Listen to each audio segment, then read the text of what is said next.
ঘরদোরের অবস্থা তো খুব খারাপ করে ফেলেছিস রে তোরা। কি করছিস? এ বাবা, কি হাল করেছিস ঘরদোর। তোরা আমার বাড়ি পরিষ্কার রাখতে দিবি না? সব গুছিয়ে ফেলবো। দিবি না তোরা আমার বাড়ি পরিষ্কার রাখতে? হ্যাঁ, তুমি আবার ইলেকট্রিক মিস্ত্রি?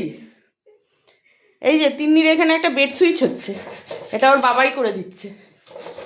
এ বাবা, তুমি তো মাল্টিপল মিস্ত্রি গো।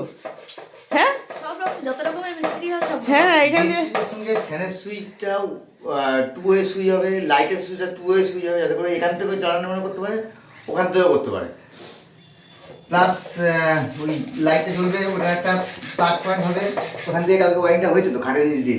এই যে এই ওয়ারিংটা, এই যে ওই ওয়ারিংটা হয়েছে, এইটা হয়েছে। এটা পুরো ওইখান থেকে এই পুরো খাটের এই পাশ থেকে ঘুরে এসে এই দরজার পাশ দিয়ে উঠে গিয়ে এই যে লাইটের এইখানটা হয়েছে ওয়ারিংটা, ঠিক আছে। এখন আপাতত ইলেকট্রিক মিস্ত্রি। এতদিন কাঠের মিস্ত্রিকে দেখেছো আমার বাড়িতে, এখন ইলেকট্রিক মিস্ত্রি এসছে। আমার বাড়িতে সারাদিন মিস্ত্রিই থাকে, কিন্তু মিস্ত্রিকে ডাকতে হয় না, মিস্ত্রি বাড়িতেই থাকে, হেল্পারও বাড়িতেই আছে।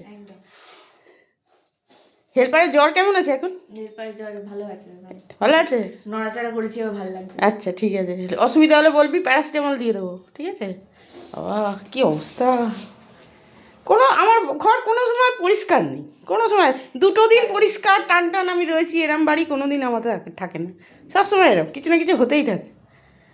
চলো কাজ করো, আর পুরোটা হয়ে গেলে দেখাবো কিন্তু। হ্যাঁ, একদম একদম। দিদিভাই এসেছিলেন? না আসেনি।